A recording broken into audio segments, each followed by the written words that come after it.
What up, what up? Welcome to my channel where we're doing music covers, original music, album reviews, song reviews, reactions, tier lists, whatever the day calls for. If you like what you see here, please subscribe to the channel. If you have content on here, I will subscribe to you as well. I am all about supporting up-and-comers on here. I am a solo artist. My first album, Communication, it's quite a few years old now. It can be found in full at robcary.bandcamp.com. I am currently in the studio working on the follow-up to that album. It's called Ugly Living. I have 4 singles on this channel to promote that album out right now. Save My Life Again, Premeditated, Faint Heart, and the latest one, If I Knew. All 4 of those singles come in the form of a lyric video that include front album artwork and the back album art with the track listing. Anybody who checks out anything I do, be it my original music, my commentary, anything, anybody who supports what I do, you have my gratitude. Thank you so much. A huge shout out to all the positive feedback I've gotten for my latest single, If I Knew. And we were supposed to be starting work on the non-singles now in the studio. And tonight was supposed to be the first night of doing that, but unfortunately I had car trouble, as you can see here. That exhaust pipe isn't supposed to be hanging. It's supposed to be connected to that other pipe. By the time I post this video, this issue will be resolved, but because of that, I've had to pretty much cancel everything I had planned for today, and I'm just stuck in the house. So I figured, let's react to this newest Shadow of Intent song, because I wanted to, and I didn't have the time to. It's been out for about 2 weeks now, and this Friday is going to be the release of the full-length album, Imperium Delirium. All these singles from The Migrant onward, sadly The Migrant isn't going to be included on this album, but The Migrant, Flying the Black Flag, Feeding the Meat Grinder, the last song I reacted to, what was it called? Infinity of Horrors. All 4 of those were, like, in my view, the best things they've ever done. And I really think in this sect of symphonic modern deathcore, these guys are the standout act. Everything from Bender's vocals to the songwriting to Bryce Butler's drumming and just like how tightly everything is played. Songwriting always comes first. It never gets lost in the technicality. Ever since The Migrant, I've been locked in with these guys.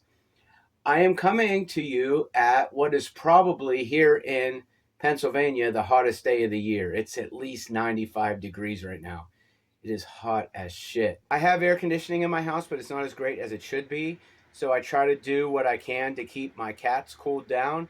And you'd think they'd appreciate it more, but they really just don't. So we're just trying to stay cool out here, but this really is my favorite time of year. I love it. I actually took a walk out in this 95 degree weather just to, you know, get some cardio in, burn some calories. And I have this time without my car that I'm stuck in the house, so I'm just trying to make the best of it. I've been moving since 6 o'clock this morning, just trying to get stuff done. And I've gotten everything I wanted to get done, finished, so I've been wanting to hear this new Shadow of Intent song, Mechanical Chaos. I'm really late to the game on this one, but all these songs have been so good, and I've wanted to hear this for so long, and I've got the time, so I figured why not check it out along with you guys. So let's just get into it here. Here's Shadow of Intent with the brand new track Mechanical Chaos off of their forthcoming album Imperium Delirium, which is coming this Friday, and I cannot wait to hear it. Let's get into this track.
right, so when trying to come up with words to describe how I felt when listening to this song, it's like engaged, captivated, and sweating my ass off because it's really so hot today. It's at least 95 degrees. And I like summer. Summer's my favorite time of year, but today is a particularly brutal day here in Pennsylvania, but I can't complain too much because we get a lot of humidity around here, and it is almost 100 degrees today. It is hot as fuck, but it doesn't feel too humid today. The air feels clear. And where I live, a clear 95-degree day feels better than a super humid 80-degree day. Like, it's really hot, but this is my favorite time of year, so I really don't want to complain too much. I was completely just locked in with this. And what separates this track from these other singles that they've come out with? Nothing, really. I'm starting to figure out the blueprint of the sound. You know, you got these hyper fast blast beats, the dark symphonic backdrop, these Dimmu Borgir-esque type vocal moments with the creaky lows. And on this song, I almost thought it sounded like inhales. Like, he really stretched his vocal abilities to the fullest on this song. And I think the best of everything that Ben Durr is capable of was all present within this song. When it comes to this song standing out from the pack of all these other singles, it doesn't. It's just great for all of the same reasons. I've given every single one of these singles at least an 8, a 9, or a perfect 10. I know Flying the Black Flag got the perfect 10. I still think that's the best single out of all of these, with The Migrant slowly following behind. But without really needing to do anything radically new or different, this song, I'm going to give it a 9 out of 10 too. I loved every single second of what I was hearing. I was very impressed by everything. The songwriting was great. I loved every sludgy breakdown. Every single one, you know. It's what they do by the numbers, but who cares, because what they do by the numbers is badass. And that's all I got to say about this one. Until next time, thanks for watching.